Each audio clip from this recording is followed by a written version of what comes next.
as the coordinator of Western Wonder Foundation, which is in the House of Lords. Are you registered, like I said? Are you registered?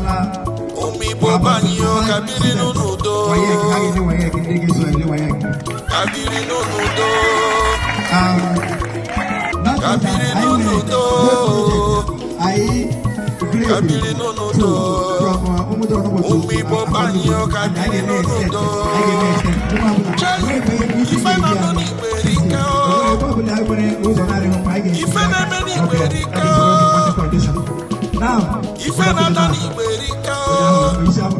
Igbo banyo kajowa no nudo. Panemi female mama galuge. Nkemeli biko bagaluge. The chairman, Wilson Wonder Foundation, the CEO, Surface Music, Onye Opia de Sale.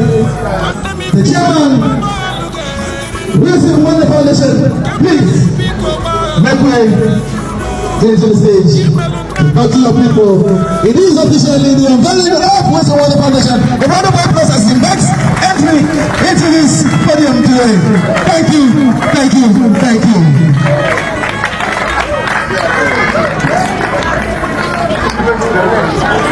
They will know. Don't judge.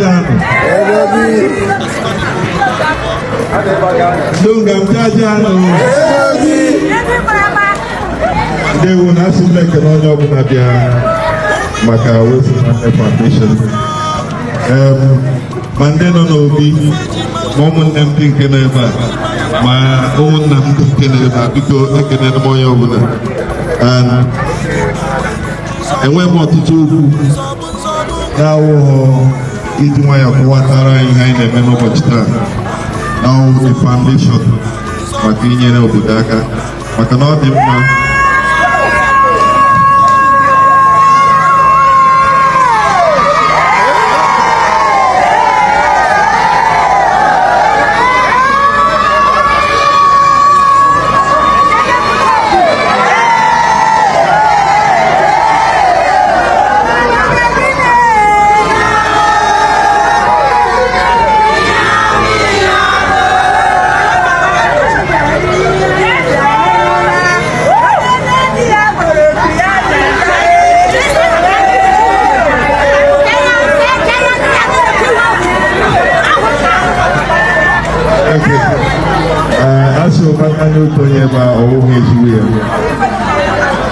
Makana chukuta mayo jenye madego.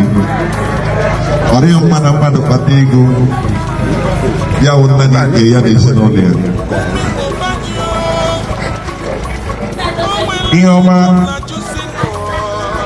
ya rumah kakak ayo guru konyo benaka. Se mau ke mawanya. Oh my God, I'm not there. But I'm very. I'm wearing them in a secret. Maybe get mango for the Igbo, the Madas, and went in the Yanaka. And my man, my money go to Wake, man, a private. Of a whip that one of them, and they're money way in Yanaka.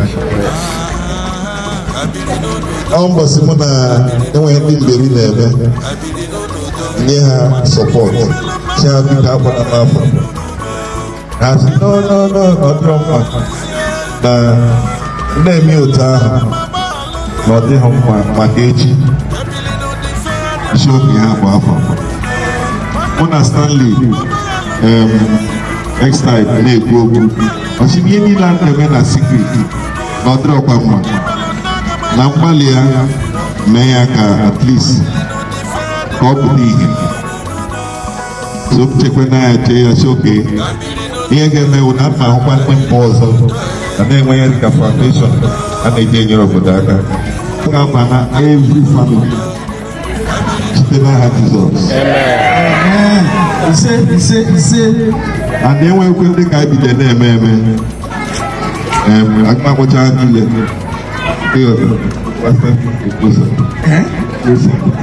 Well, as the coordinator of Western Wonder Foundation, within the House of Ruo Ulo, are you registered, like I said earlier? I register for about 25 students. Wayek, how you know Wayek,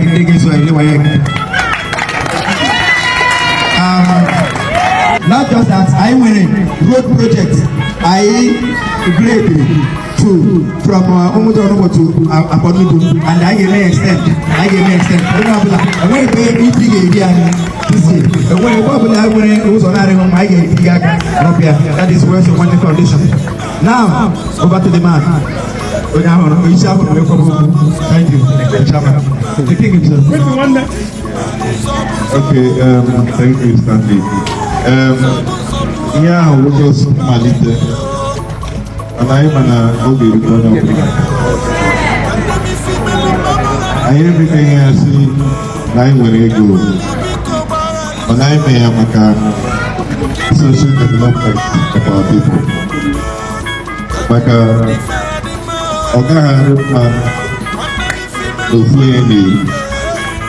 and also when you open that, I say my wife can maybe I have to make a container law, but also selfless service. I'm not paying them for that law, no plan for just do.